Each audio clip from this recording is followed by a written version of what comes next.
olha que loucura, eu perco 20, 25% de um saldo de benefício para de fato utilizar aquilo naquilo que é benefício. Então eu estou perdendo 25% de poder de compra de algo que eu vou utilizar. Mas, como eu estou travado em alimentação ou refeição ou alguma coisa, a empresa escolhe para mim, eu quero ter o poder de decisão mesmo perdendo dinheiro. Não faz sentido, né? Então por que não entregar o empoderamento da tomada de decisão na mão de quem... Pro usuário, né? Usa. Dá o poder de escolha. O benefício deveria ser beneficiar aquele que usa. E na verdade a gente toma a decisão e tira o benefício dele. Este episódio da Você Está Contratado é patrocinado por Swile, Soulan Recursos Humanos e Thomas International.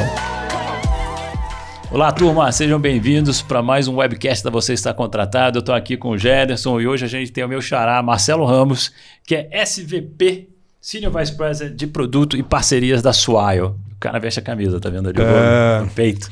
Obrigado, gente. Swile no peito. Vim fazer um merchan. Bacana, então bem-vindo, fala Marcelo. logo, o que faz a Swile? Vamos lá, a Swile é uma empresa de benefícios flexíveis, para ser direto. Somos pioneiros no Brasil, através de uma aquisição da Vi Benefícios. Ainda em final de 2020, começo de 2021, que foi a pioneira nesse segmento de benefícios flexíveis, carteira digital mais cartão bandeirado para atender o segmento de PAT. E, adicionalmente, depois disso, outras necessidades de benefícios flexíveis, como o VT, mobilidade e o chamado home office, que na crise, na pandemia, foi muito utilizado para muitas empresas. Então, super. E esse mercado de benefícios flexíveis está em crescimento, né? Além de vocês, tem algumas outras aí novas entrantes também. E isso causou uma ruptura no que estava estabelecido nas grandes incumbentes desse setor, não é? Fala um pouquinho disso, como é que é... E aí vamos falar um pouco de startup também, desse movimento de tecnologia e de inovação. Bacana. Esse o mercado de benefícios é o mercado mais antigo da lei da CLT. A primeira lei criada para beneficiar o colaborador na relação CNPJ-CPF é o Vale Alimentação, Vale Refeição. E na sequência o Vale Transporte. É uma lei de 1976 e que até a nossa chegada no mercado, que é 2017 para 2018, era literalmente igual. No que diz respeito ao PAT, Programa de Alimentação do Trabalhador, e muitas vezes também algumas mudanças um pouco mais recentes no que diz respeito a Vale Transporte. Nós chegamos nesse mercado no entendimento de que essa relação precisa mudar. A relação corporativa de uma empresa com o seu usuário, né, era muito fria. Como assim? Um mundo que começa a olhar cada vez mais para as individualidades, para as necessidades particulares. A empresa decide qual benefício eu vou ter? A empresa decide como ela vai dividir o meu vale alimentação e refeição no mundo que, principalmente diante da pandemia que passamos ou ainda estamos, né, passando, eu tenho uma definição entre eu tenho que escolher ou por que eu não posso hoje ir com minha turma de amigos almoçar e à noite pedir um delivery. Não faz parte da minha rotina. E usar o seu benefício. E usar meu benefício para isso. Por que eu tenho que pensar também somente na hora de trabalho e não posso usar isso depois? Quando eu falo sobre isso, eu digo que o mundo corporativo antes era mais homogêneo, né? Então, eu era, né? Diretor de recursos humanos, eu desenhava esses pacotes de benefícios. E a gente acabava tentando atender o médio, a média, né? Que não existe. No final das contas, a gente já não atendia a todos, né? E agora o mundo está muito mais complexo. O mundo corporativo mudou, né? O mundo mudou, não é o mundo corporativo que mudou. Então, assim, as figuras, né? A relação trabalho-casa, o que eu quero fazer, se eu quero comer ou se eu não quero comer. Porque antes, num tempo bem recente, as pessoas inclusive levavam comida de casa, lembra disso? Que resolviam comer no escritório, se alimentar no escritório, uma comida feita em casa, e usar o cartão para um outro fim, enfim. Então, essa... E isso é um dos problemas do pacote de benefício anterior também, né? As pessoas não usavam para o fim, para finalidade... Eu acho que existe esse mercado ainda, infelizmente, né? Um mercado que chega a tirar 25% do poder de compra do colaborador quando ele vende seu benefício. E é engraçado, por que ele vende? Porque aquele benefício não lhe atende. Exato. Se você for fazer uma conta hoje, cerca de 30% do que as pessoas recebem de salário são utilizados para pacotes de alimentação, transporte, moradia, internet, telefone. Tudo isso hoje pode ser amparado em leis que permitam você fazer isso dentro de um pacote de benefícios mais complexo ou mais completo. Então, olha que loucura, eu perco 20, 25% de um saldo de benefício para de fato utilizar aquilo naquilo que é benefício. Então eu estou perdendo 25% de poder de compra de algo que eu vou utilizar. Mas, como eu estou travado em alimentação ou refeição ou alguma coisa, a empresa escolhe para mim, eu quero ter o poder de decisão mesmo perdendo dinheiro. não faz sentido, né? Então por que não entregar o empoderamento da tomada de decisão na mão de quem... Para o usuário, né? Usa. Dá o poder de escolha. O benefício deveria ser beneficiar aquele que usa. E na verdade a gente toma a decisão e tira o benefício dele. Enfim, eu acho que isso é algo que vem até hoje, infelizmente acontece, mas com a chegada de players como a gente, o mercado se autorregulamenta, né? E o mercado se regula. A ponto de, inclusive... depois de muita luta, final do ano passado, esse modelo de negócio que a gente, como toda tecnologia, ou talvez toda startup que disrupta um segmento, você trabalha eu brinco que é uma linha gray zone, uma linha cinza. Essa linha cinza, para mim, é go, né? Porque se não está escrito nem que pode, nem que não pode. Então vai, né? Então vai. E aí você vai descobrindo as maneiras de você trazer os argumentos e mostrar que é melhor que possa. Porque você traz benefícios para aqueles que de fato utilizam. Marcelo, isso foi uma tendência mundial? Isso é coisa de Brasil? Porque nós brasileiros também costumamos sair na frente em várias mudanças. Saímos. E saímos. A primeira empresa, e aí digo até por conhecimento, tá? Se tiver alguma outra, não chegou ao conhecimento do mercado, mas a primeira empresa que desenvolveu uma carteira de benefícios flexíveis, digitais inclusive, ainda antes do cartão, e depois a primeira que viu a necessidade de colocar um cartão devido ao hábito do brasileiro, né? A gente está muito incrustado no hábito do cartão físico. Fomos nós, na época, Vi Benefícios, hoje Swile, do Brasil, ainda em 2017. Em 2018, depois de um ano de luta junto ao Ministério do Trabalho, a gente aprovou no PAT a primeira carteira de benefícios flexíveis digitais do Brasil, abril de 2018. E ainda em 2018, começo de 2019, a gente entendeu que esse mercado já comprava essa ideia, mas ainda precisava de capilaridade. Aquela questão de onde eu aceito, né? O cartão é um hábito muito realmente citado em pesquisas e pelo próprio RH. E a gente internamente entendeu, o RH não perde um emprego por contratar um incumbente. Mas ele pode perder o emprego por contratar uma solução nossa que ainda é pequena e que se um colaborador perto de casa, se não puder usar, pode gerar um desconforto e uma experiência ruim. E aí foi quando a gente falou, e se nós tivéssemos a penetração de uma rede Mastercard? E dali surgiu a capacidade de conectar um cartão bandeirado, usar a rede já estabelecida que tem mais de 95% de penetração no Brasil, e não só deixar de ter o problema de capilaridade da situação, como ser o maior player do segmento. Enquanto o incumbente hoje fala em 600 mil pontos de venda Brasil, a gente com a rede Mastercard fala de mais de 4 milhões de estabelecimentos que atendem as 8 categorias já hoje que temos em benefícios dentro da nossa solução. Está no Brasil inteiro, né? Olha só que interessante aqui, o poder da colaboração, né? Vocês foram buscar alguém para ajudar no crescimento também, a tecnologia para dar escala. E outro ponto que eu quero trazer é que o interessante dessa ruptura de mercado, além de vocês, outros players entraram, mas também isso provocou inovação por parte dos incumbentes, isso aumentou o mercado, né? Não tem a dúvida. Empresas que antes não davam benefícios para os seus funcionários, agora passaram a dar, porque está mais barato, está mais conveniente. Você sabe que o pessoal me pergunta, porque existe sempre uma tendência de quem tem um desenvolvimento que é disruptivo e que cria, de que você não quer competição ou quer a competição por um período mais longo, que eu gostaria de ter ficado mais tempo nesse mercado Oceano Azul sozinho e tal. A gente tem, eu particularmente também, uma visão muito diferente disso. Se os concorrentes não tivessem chegado, talvez o mercado não teria tamanho suficiente para se regular. E esse movimento de aprovação e de tendência de quebrar a hegemonia de um oligopólio, talvez, de 3, 4 players que têm 90% do mercado, só foi possível com a chegada de concorrente. Porque isso movimenta o mercado como um todo. Aumenta a pressão e aumenta a capacidade e aumenta a credibilidade. Né? Tem mais gente fazendo aquilo que você disse fazer. Se você faz sozinho, o cara fala, opa, só esse cara tá fazendo algo errado, é algo muito bom para ser verdade. Não, tem mais gente fazendo.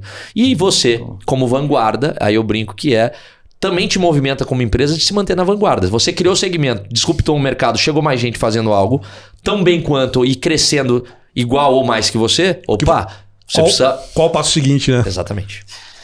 Concorrência é bom. Olha só. Quebra de paradigma. E como é que foi começar esse negócio novo lá em 2017, Marcelo? Eu tenho uma série de pessoas que começaram esse negócio junto comigo. Mas particularmente eu tive uma dor em final de 2016, eu fui sócio de um restaurante. E eu conheci o segmento de benefícios por conta disso. Esse restaurante não deu certo, não foi um bom investimento, a gente não teve capacidade de manter. O restaurante era bom, mas não funcionava financeiramente falando. Bom, aqui aprendizados de você ter quebrado. Exatamente. A gente fez um chamado stop loss no mercado de startup, né? Stop loss, a gente fez um stop loss que foi para de perder dinheiro aqui. Fecha o restaurante. E antes de fechar... Eu tenho uma carreira de empreendedorismo, comecei cedo, brinco que sou um empreendedor por ocasião, não fiz algo, mas impensadamente, desde a faculdade eu comecei a empreender. Então eu já tinha uma empresa com 80 colaboradores e a gente dava um dos incumbentes. Então eu conheci o mercado de benefícios como empreendedor. E eu passei a conhecer o mercado de benefícios como o cara que tem a barriga no balcão. E quando peguei meus contratos para encerrar, eu entendi que tem uma taxa cobrada do merchan, né, que é o estabelecimento, que é fora da realidade comum, ainda de 2016, da relação crédito-débito que já existia.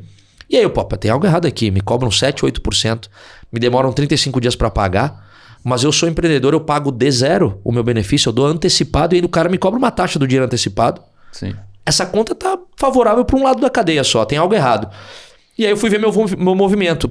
Particularmente, eu fazia parte de um grupo de pequenos e médios empresários do setor de alimentação e refeição que dependem do voucher. Então olha que paradigma maluco, né? Eu tinha 85% do meu volume, eu estava num restaurante prazo de alimentação em voucher, dos maiores. Os caras me cobravam 8% e me pagavam em 35 dias. Que restaurante pequeno tem prazo de pagamento? Nenhum. Meu fornecedor cobra quase na hora. Eu tinha que fazer o quê? Antecipar. Que é onde os caras sobrevivem hoje. 30% da receita dos incumbentes vem da antecipação de recebível, mais 3%. Então olha a loucura, 8 mais 3, 11. Uma margem de um restaurante desse pequenininho, 12 a 15. Tirando imposto, eu tinha 85% do volume. Não tem como, óbvio que quebra. E aquilo ali, de fato, quebramos, né? Fechamos a operação. Mas quantos não quebraram? Te digo, 50% a cada 2 anos, 50% dos pequenos e médios empreendedores da área de setor de refeição, principalmente a cada 2 anos, fecham. E muito por conta dos vouchers tradicionais. Sim. Uau. Então, assim... Olha a colaboração do podcast, né? Isso é algo que o mercado como todo vem pressionar essa taxa. Porque a gente, na bandeira aberta, a gente roda benefício no modelo de crédito. O cara tem uma taxa de 2%. Ele já está acostumado, já é o que ele negocia com o adquirente, etc. Então, esse paradigma de trazer para um mercado de benefício uma taxa compatível ao que ele já negocia é basicamente um apoio que a gente leva junto ao merchan de fazer girar o mercado dele através de um segmento que há muitos anos ele considera sócio. E tem porque é obrigado. Se ele não aceita benefício, ele perde concorrente ao lado. Então sabe o que o cara que aceita benefício faz ou fala? Que ele torce para que o benefício acabe mais cedo, para que o usuário que gosta daquele restaurante passe a voltar a usar o seu dinheiro próprio. Então, você concorda? Não faz sentido algum. Ou seja, a receita que chega no final do mês, né? Que todo mundo fala, quem usa cartão, né? Diz, não posso mais ir, eu não posso... Acabou o cartão, né? O restaurante dá graças a Deus. Voucher, né? Olha que loucura. O dono do restaurante agradece. Diminui o volume, né? Porque muitas pessoas deixam de ir. Mas aqueles que vão pagam em dinheiro, né? Então a disrupção, continuando a tua pergunta... A relação perde-perde. Né? Total. A relação, exato, esse é o ponto. O que a gente percebeu era que uma relação que tinha apenas um lado da história ganhando e a gente entendeu que montar a Via à época era criar um triângulo equilátero. Onde, obviamente, o RH tem que estar beneficiado porque é um produto que vai atender uma demanda B2B. Mas no final do dia, quem está empoderado de receber o benefício é o usuário e o estabelecimento, que é quem entrega o benefício tangivelmente, precisa ter um benefício também. Não pode ver uma obrigatoriedade de aceitar e achar aquilo ruim. Então a criação da Vi, e ainda hoje um pilar estruturante dentro do nosso negócio, é ter um triângulo equilátero na relação B2B, B2C e o merchan, que é o estabelecimento que aceita o nosso negócio. Eu acho que a gente também começou essa onda de pensar nessa equação, né, sustentável, de 3, né? Sustentável, um ciclo virtuoso, onde todo mundo ganha, e aí sim estabelecer a melhor experiência para cada um. Criar essa carteira digital, a princípio foi um entendimento de tentar disruptar talvez além da conta, né, de falar vamos fazer até de um jeito que não precisa de cartão. Mas criar rede no Brasil é muito complexo, é um país continental, não é fácil acessar. Por mais a proposta de valor que a gente tivesse, a gente tinha uma aceitação imediata, a gente tem no Brasil um mercado muito complexo no que diz respeito aos grandes players.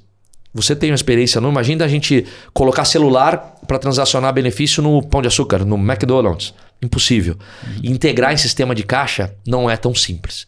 Então a gente viu que até a gente chegar num coeficiente de nível de aceitação de rede para poder ser relevante digitalmente, era melhor dar um passo para trás, plugar uma solução que desse capilaridade e aí a gente colocou o cartão na jogada. Era colocar em risco uma ideia, uma saída muito bacana, né? Exato. Para isso tudo, né? Porque a gente não precisava naquele momento. E eu acho momento, que isso como startup é um fator relevante, né? Muitas vezes o empreendedor e tem aquela dor, né? De você, mas a gente acredita tanto nessa ideia do digital, ela é tão bacana. Desapega. Você tem que ter a capacidade de desapegar, de pegar teu ego, botar o ego fora e falar assim, se eu guarda. Precisar botar 2 passos para trás... Né? Guarda e aplica num projeto futuro, né? Não precisa... Mas eu preciso dar 2, 3 passos para trás, não importa. Se isso for o que vai me ajudar a correr, eu vou fazer. Né? Guarda essa energia, né? Poxa, fala mais de outros aprendizados de startups. Bom, acho que um aprendizado muito nosso assim também, que muito empreendedor deve ter passado, passa e etc. A gente criou o nosso negócio muito bootstrap mesmo, que é o conceito de bootstrap, é você fazer mais devagar, com menos dinheiro. Autofinanciamento, financiamento de pessoas mais próximas, antes de você ir para um seed, um VC ou o que seja. O que o pessoal chama de friends and family também. Exato, anjos também, chamado de anjos. E a gente foi fazendo, construindo, porque particularmente eu sempre tive uma visão de conta de padeiro, né? Tem que entrar mais dinheiro que sai.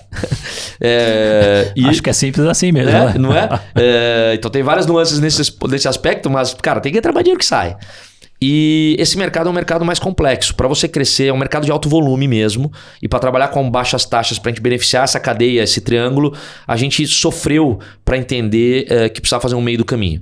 E nessa história de sofrer, a chegada de concorrente, ao mesmo tempo que foi bom para te movimentar, também fez quase a gente morrer na praia. Então eu conto muito de que a gente começou esse business, a gente criou o segmento, chegou concorrente com um produto sem ego inferior, mas não é porque é inferior, porque está começando depois, então tem uma inferioridade no que diz respeito, às vezes até a tempo, né? Mas capitalizado, fazendo um outro jogo. E quase a gente morre na praia. Porque é um mercado que se fecha, né?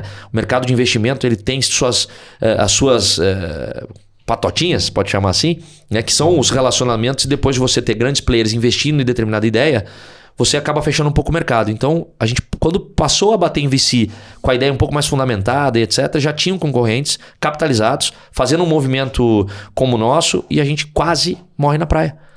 Isso é um sentimento permanente na vida de uma startup, que você está ali na divisa entre vai dar muito certo ou eu vou quebrar? Como é que lida com isso? Resiliência, né? Eu acho que a palavra é resiliência, é capacidade emocional, né? Coeficiente de inteligência emocional muito forte, tanto que não é à toa que os VCs ou as pessoas que investem ou olham muito para as pessoas, né? É aquela história para o empreendedor. Uma ideia medíocre com um cara excelente é capaz de dar certo. Uma ideia incrível com uma pessoa medíocre não vai dar certo. Não, é fato. Então eu acho que tem muito essa questão do empreendedor ter uma capacidade de resiliência, um coeficiente emocional para motivar as pessoas e para saber trabalhar até o limite. Isso aconteceu com a gente.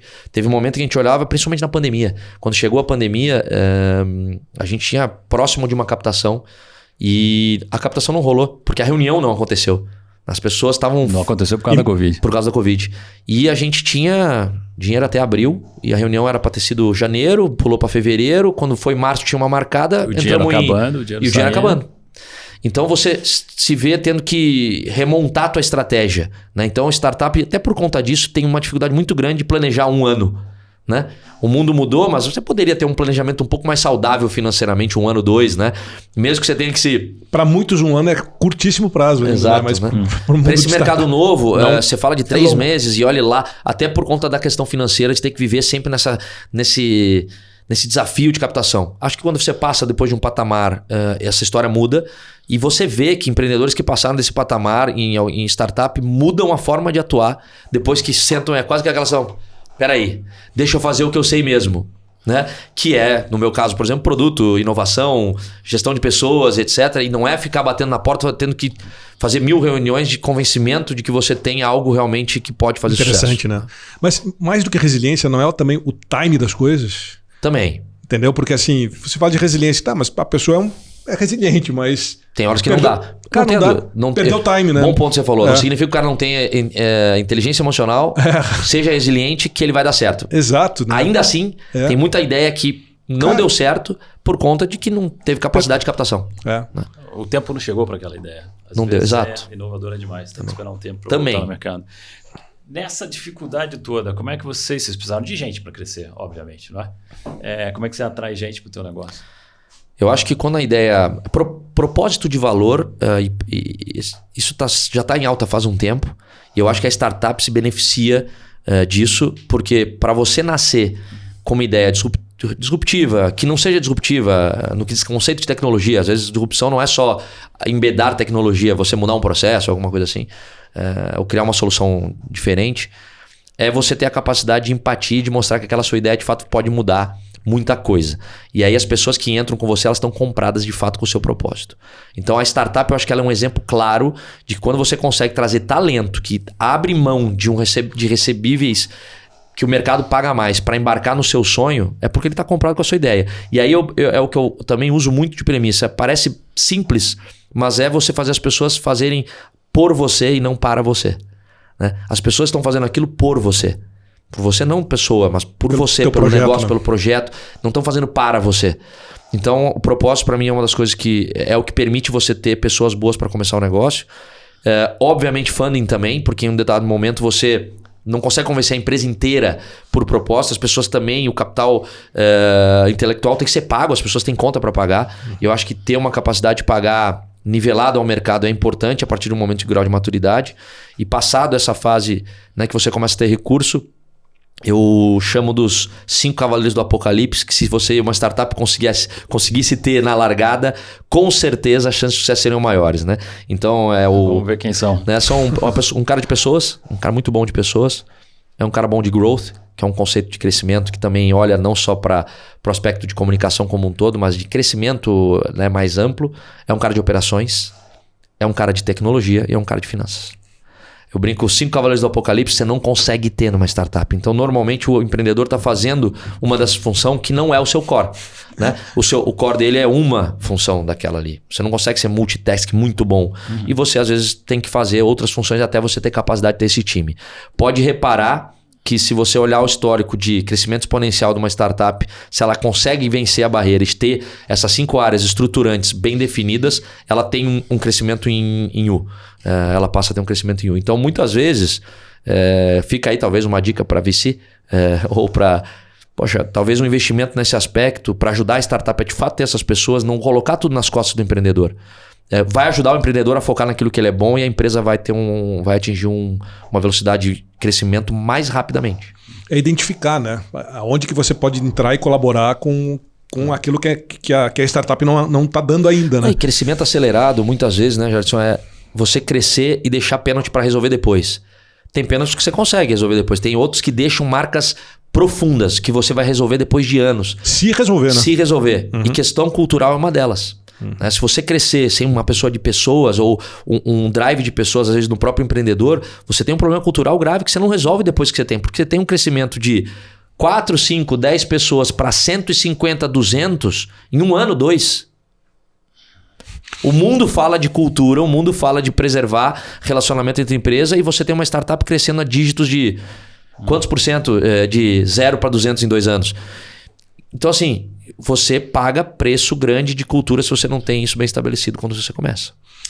Sabe uma coisa, Marcelo? Explica pra gente, pra nossa audiência aqui, como é que o Marcelo, em 2017, idealizou um negócio, colocou esse negócio em pé, chamado Vi Benefícios, e hoje Swile Brasil continua à frente do negócio.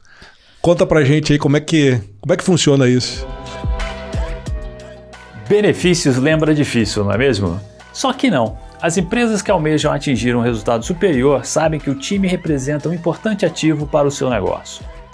Bom, pensando nisso, oferecer benefícios para os colaboradores é algo cada dia mais necessário e diferenciador, mas pode ser um grande desafio.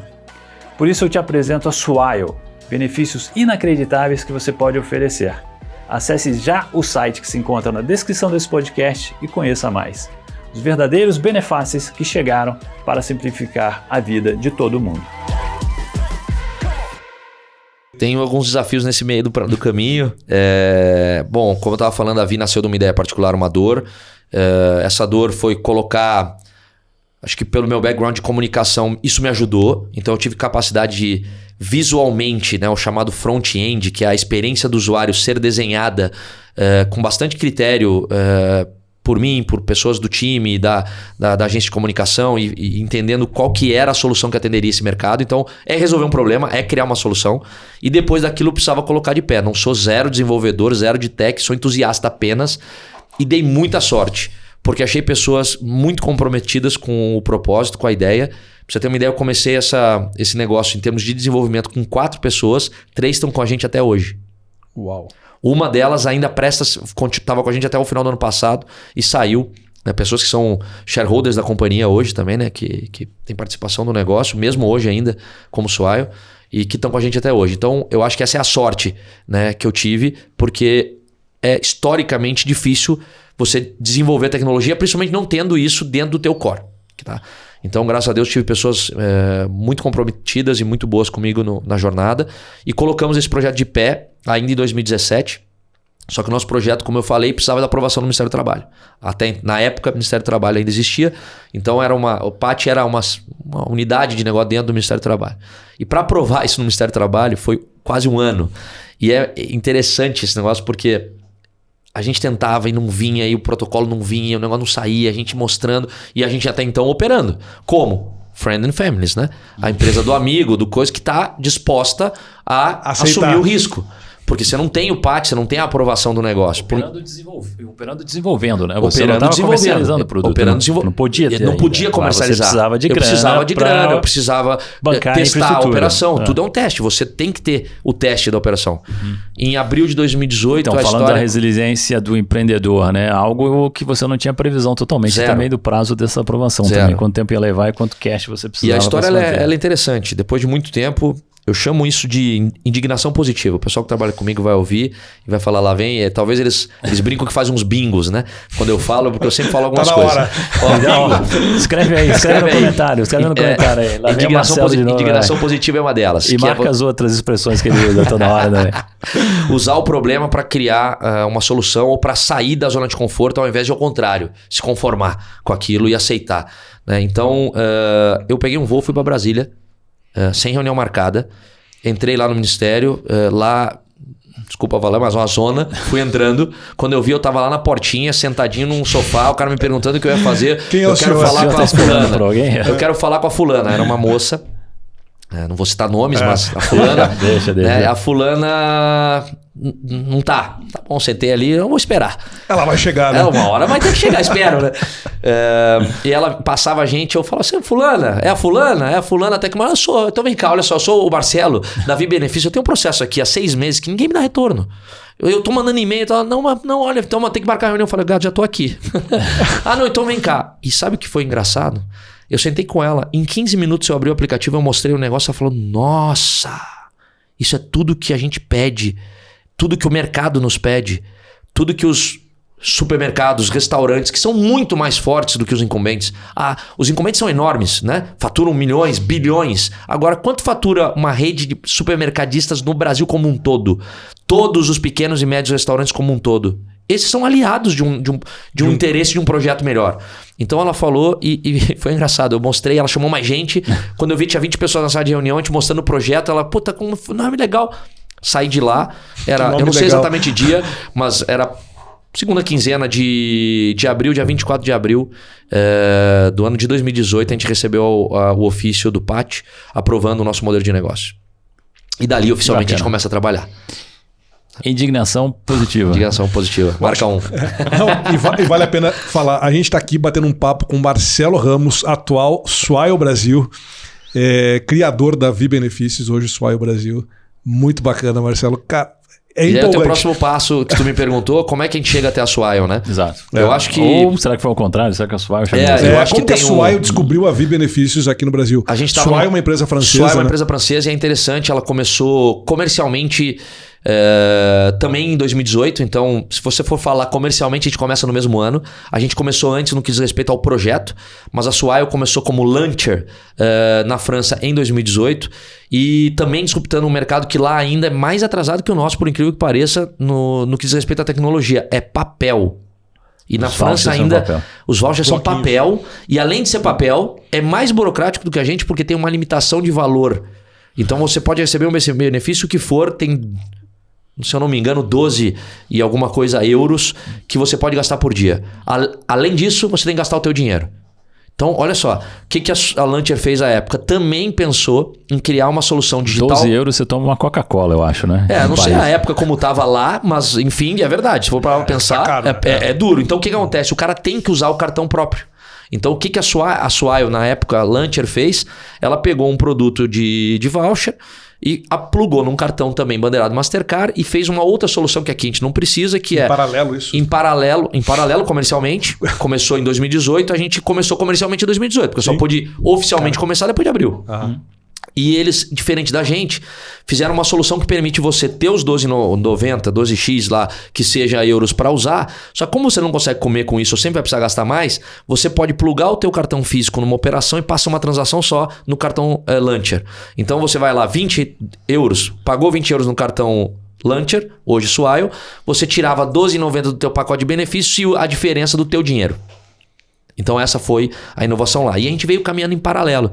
Ainda em 2018, final de 2018, um dos meus co-founders, o Dudu Aidar, esteve na França e conheceu a Launcher. E foi lá, bateu papo, mas até então, nessa época... Repete o ano, que ano foi isso? 2018. Tá. No final de 2018.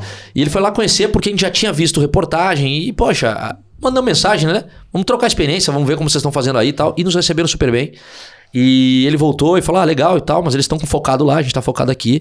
E o negócio foi... Vida que segue. Vida que segue. Como é que mudou essa história? A Swile, né? Ex-Launcher, mas a Swile já como Swile, tem um histórico diferente de captação que a gente. Enquanto eu contei que a gente veio num conceito mais bootstrap, o fundador da Launcher, que é o Loic, atual CEO da companhia, já tinha um histórico. O chamado track record, né, que é o histórico do empreendedor.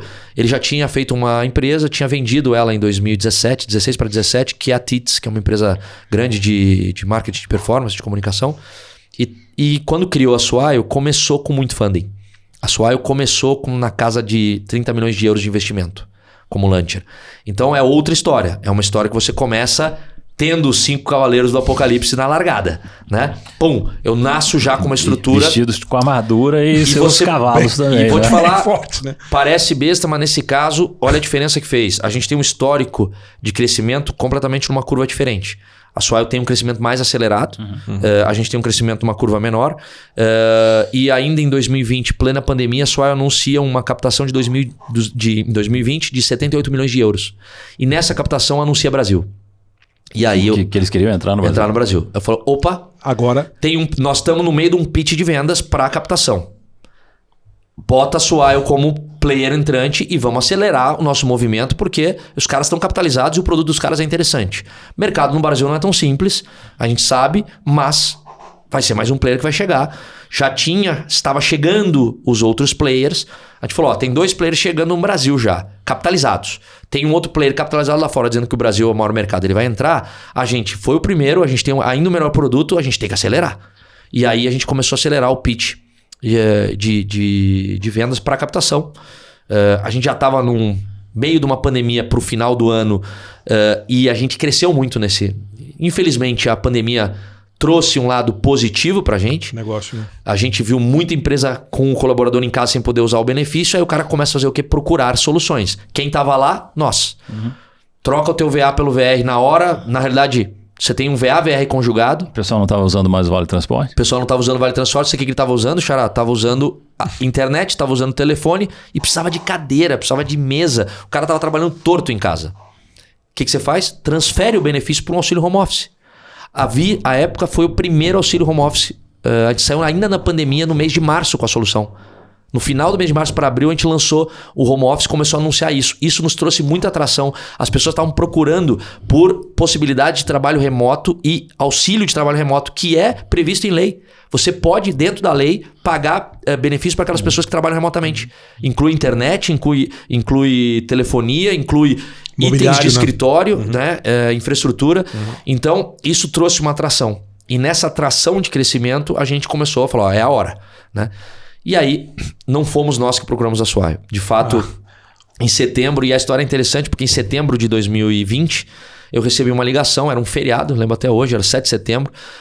Uma pessoa procurou um conselheiro nosso à época e falou, preciso falar com alguém, vi que você está aqui. Ele falou, fala com o Marcelo.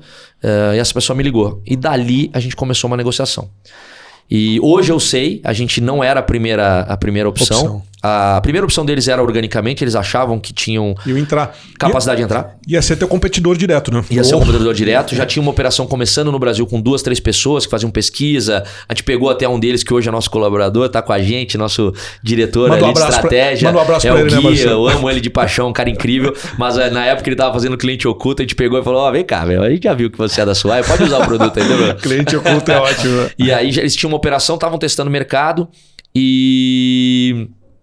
Com isso, tinham uma primeira intenção fazer organicamente, com uma segunda intenção comprar um player maior do que o que a gente era na época, e a gente era a terceira ou a quarta opção.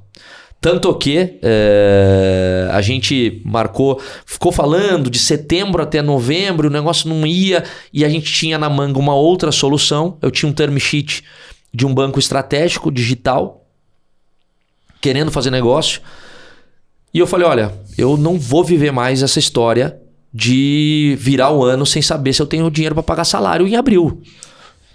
Já passei isso agora. O Marcelo Resiliente já acabou Marcelo, em dezembro, né? O Marcelo surtou. Então... Depois de 3 anos, cara, também. Né? Eu preciso... E eu tenho um term sheet, eu não vou dar para trás. O term sheet vencia... eu tinha que dar um ok até 28 de dezembro. E aí eu dei um truque e falei, gente, não dá. Então tá bom, faz o seguinte, reunião presencial com todos os VPs aqui, dia 17 de dezembro. Puta, 17 de dezembro era uma quinta, se eu não me engano, aqui, tá? Puta, os caras vêm pra passar um dia, das 8 da manhã... Bate e volta, conhecer vocês, falei, tem algo errado. Conversa. Puta, tem... Não tô entendendo, os caras vêm da França pra passar um dia, alguma coisa me dizia que não era só a gente que eles estavam vindo ver, né? Então, mas até aí tudo bem, fizemos o nosso dever de casa. Preparamos uma apresentação, recebemos o pessoal, apresentamos um produto, eles também, saímos pra jantar. E é engraçado, o deal foi feito aquele dia. É uma coisa louca, né? Mas diante de toda uma due diligence, vou contar mais 6 meses de operação e tal, mas o dia foi feito, o deal foi concretizado aquele dia. Das 8 da manhã às 8 da noite, quando chegou 8 da noite, o Luke me chamou junto com os diretores para uma sala de reunião, junto com meus 2 sócios, co-founders, que é o Rafa e o Dudu, e olhou para mim e falou assim, eu quero fazer negócio com vocês. Eu falei, eu também. Só que a gente tem até o dia 28 de dezembro, porque eu não vou virar o ano sem dar resposta pro outro player. E segunda aí da coisa, meu pai me ensinou um negócio, você aperta a mão, não volta para trás. Eu me comprometi a dizer para ele até o dia 28. E eu vou responder dia 28. E se eu não tiver o teu ok, eu não viro o ano sem saber o que eu vou fazer em janeiro. Então, eu quero fazer negócio, mas infelizmente, eu acho que vai ser praticamente inviável o tempo. Não tem como fazer uma due diligence em 10 dias. Você vai ter que acreditar em mim que não tem nenhum morto no armário. E eu tenho que acreditar em você que é o melhor negócio que a gente vai fazer. Que você vai cumprir. E é isso ou não vai. Bom, resumo da operação do dia 17. E aí o Marcelo acompanhou isso, né? Porque tava no nosso board. Era um anjo, né? Eu conheço os bastidores. E tava no nosso board como investidor também, enfim. Foram intensos 10 dias, do dia 17 ao dia 27. Pleno meio do Natal. Eles tinham um mandatário, eu sou de Porto Alegre, fui passar o Natal em Porto Alegre, eu encontrei com o Cyrille, que é da empresa que estava mandatada para comprar, os caras voltaram. E do dia 18 ao dia 24 de dezembro a gente se encontrou em Porto Alegre e eu cheguei quase atrasado pro Natal, porque a gente ficou todo dia indo no café e discutindo. Porque qual que é a premissa? Como vai ser a due diligence? A gente não vai ter pré-due diligence, a gente vai assinar um MOU e a due diligence vai ser no meio do deal até... Vamos fazer um earnout, então, para entender? Vamos fazer um período de avaliação dos resultados para você garantir, para eu te garantir que eu não estou falando mentira, para eu te conhecer melhor empaticamente e assim vai. Mas tem que ter o 28 ok. E aí foi. Dali eu fui para Bahia. Viajei para Bahia depois do Natal. A gente estava com uns amigos, com casa lá. Ele não foi para Bahia, mas aí eu comecei a interlocução com o Luick por telefone, etc e tal. E óbvio, né? Os nervos estavam à flor da pele. Você fala, bom, é uma coisa que pode ser game changer, né? Uma coisa que muda a vida da sua startup, das pessoas que estão com você, dos teus investidores. O teu sonho, a tua história. O teu sonho, a tua história, a consolidação disso.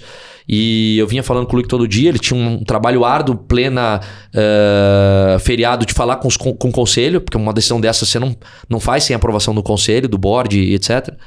E, bom, eu tava super ansioso, acordando cedo e etc. Acordei um dia 28, super cedo. Fui andar na praia. Dormiu de 27 para 28? Quase nada, né? Acordei para não acordar, né? E acordei para correr dia 28, 7 horas da manhã ele me liga. E aí me liga de vídeo. E eu tava andando na praia. Eu falei, não vou... Ele atende de vídeo. Nessa relação de 10 dias tão intensa, você cria uma empatia. Quase uma amizade, né? Me liga de vídeo, atende aí, pô. E aí eu atendi e falei, tô na praia aqui, pô. Você não me deixa dormir, pô. Ele falou, tô te ligando, você falou um negócio pra mim que eu não vou esquecer. Você falou que você aperta a mão, não volta pra trás. Eu não tô aí pra apertar tua mão. Mas se você topar, eu faço um shake hands virtual. O deal tá fechado das condições que a gente falou ontem, que era a condição anterior do dia anterior. E eu dou um shake hands físico com você dia 6 de janeiro. E a gente, do dia 6 ao dia 12, a gente ajusta o MOU, vê as condições para poder anunciar o deal internamente. E em 6 meses a gente bota esse negócio para andar e decide, faz due diligence no meio do processo. Vamos... Cara, e aconteceu isso. E foi isso que aconteceu. Então, cá está. Então, 2 semanas de negociação, conversa, mais 2 para assinar os primeiros papéis, 6 meses, tudo no ar, tudo funcionando. Em julho de 2021, a gente entregou 120% da meta. A gente tinha uma meta de 100% para validar, né? Para dizer que a gente estava rampando, que a gente estava mostrando, que o produto estava performando, que a gente de fato tinha o que a gente prometia. E a gente estabeleceu uma meta. Da meta a gente entregou 20% a mais. A gente entregou e assinou o deal final do fechamento do negócio em julho de 2021. E em outubro ainda daquele mesmo ano, a gente anunciou a virada da marca. A gente transformou a Vi Benefícios em Swile do Brasil, não só na parte burocrática e na parte cultural, com as pessoas, colaboradores, etc., mas na parte do produto. Então a gente mudou no meio do caminho também todo o produto, toda a parte tech, todo o visual, todo o front-end, todo o comunicado com os colaboradores, toda a mudança de cartão. Então foi... E vendendo e contratando gente. E contratando e crescendo. E agora eu sou obrigado a falar. A Vi foi a nossa patrocinadora e apoiadora da primeira temporada do nosso podcast. É você está contratado. Então, continua como nosso parceiro. Estamos aí na 3ª temporada, agora com a Swile Brasil, com muito orgulho. E aqui batendo um papo com o Marcelo Ramos. Que história para contar, é o que não falta aí, Marcelo. Tem bastante coisa legal aí. E a conclusão disso é... E eu vou te dizer uma coisa. A gente bateu um papo antes de fazer essa gravação aqui. A gente ia falar sobre esse Marcelo Ramos, incentivador de pessoas, gestor de gente... cara que... eu acho que assim...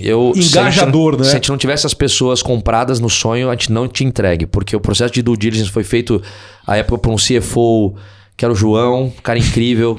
Infelizmente não está mais com a gente, mas porque foi empreender. Acho que a gente... Hoje, a gente tem muita história legal de pessoas que viram, construíram, estavam com a gente, que foram empreender, que ganharam junto, que fizeram parte, que vestiram participação, que... Acho que essa questão de você sozinho vai rápido, junto vai mais longe, a gente prova na prática. E o aprendizado para todo mundo, hein, Para Marcelo? todo mundo, um negócio maluco. Para fechar, fala de alguns aprendizados aí, dá algumas recomendações para quem tá nessa empreitada também. Puta, é difícil. Se o conselho fosse bom, dava, né? Vamos combinar. Mas enfim, o que eu posso dizer do meu lado... Essa é mais uma expressão que o pessoal reconhece lá. Marca aí nos comentários. A outra que eu já falei que tem que marcar é de as pessoas fazerem por você e não para você. Sim, essa é uma também. Boa. Mas enfim, eu acho que os principais aprendizados, até para fechar esse ciclo, que eu acho que é legal, é um aprendizado que eu tô tendo, né? A gente fez um M&A. Né? O M&A, no final das contas, eu aprendi na prática que o maior compra o menor. Não é uma fusão. Fusão você é uma... Não, o maior compra o menor. A gente era menor, a gente foi vendido. O que é fazer um M&A? É você se tornar sócio de algo maior. Você crescer o sonho. Então, eu acho que no nosso caso, um dos grandes aprendizados de fazer isso é você entender que você tem sempre a capacidade de ampliar e amplificar o seu sonho. Mas ao mesmo tempo, no meio do caminho, você tem que ter as celebrações e as comemorações dos feitos. É muito comum a gente alcançar os objetivos ou estar perto de alcançar objetivos que lá atrás eram grandes, mas quando você está perto, você fala, não, isso aqui era obrigação, eu tinha que chegar aqui. Aí você não comemora, você não celebra. Mas quando você setou aquela meta, ela era enorme, ela era um negócio longínquo, inatingível. E você chegou lá. Então, acho que um dos grandes aprendizados é celebrar mais, você comemorar esses achievements, né? As conquistas, e tudo bem, você vai estar sempre reprojetando o seu sonho e você sempre pode sonhar maior. Você sempre pode ser melhor no dia seguinte o que você foi ontem. Né? E isso é um aprendizado. Eu acho que isso também, ter pessoas excelentes, né, é o que faz você chegar lá. Então, nível baixo de ego para quem quer empreender, todo mundo tem. É natural, é bom até um certo ponto. Tá ligado à autoestima, à autoconfiança, não é? Mas também ser capaz de colocar o ego no bolso. Então, enquanto não cabe num bolso as duas coisas, ego e dinheiro. Não cabe. Você tem que escolher qual que você quer naquela hora. Então, tem que tirar o ego. Quer botar um pouco de dinheiro no bolso? Baixa o teu nível de ego, vai pra frente, aprende. Saiba que você pode melhorar, pode aprender cada dia mais. E, enfim, acho que talvez todo o resto que eu venho falando, né? Exatamente. Como sensacional a conversa. Muito bom. Bom ter parceiros como Swile Brasil, Marcelo Ramos aqui batendo um papo com a gente. Bom Parabéns, poder contar essa parabéns história. pela trajetória, parabéns pela conquista. E a gente marca outra para saber como é que seguiu o caminho, né? Vamos embora. Eu acho que quem começou o business tem uma obrigação de se manter na vanguarda. Então, com certeza, cenas dos próximos capítulos virão. A gente tem muita novidade para anunciar no mercado como Swile Global. E eu já vou dar um spoiler de uma aqui.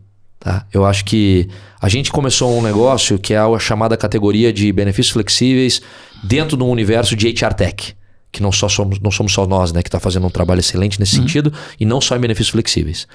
Eu já anuncio para vocês que já faz um tempo que a gente quer transcender o universo de HR Tech e a gente quer e se considera já uma empresa num conceito de Work Tech. A gente quer criar uma categoria chamada Work Tech, que é você extrapolar a relação e a necessidade literal do RH com o colaborador e olhar de fato a relação da empresa com o seu colaborador, não só no ambiente de trabalho.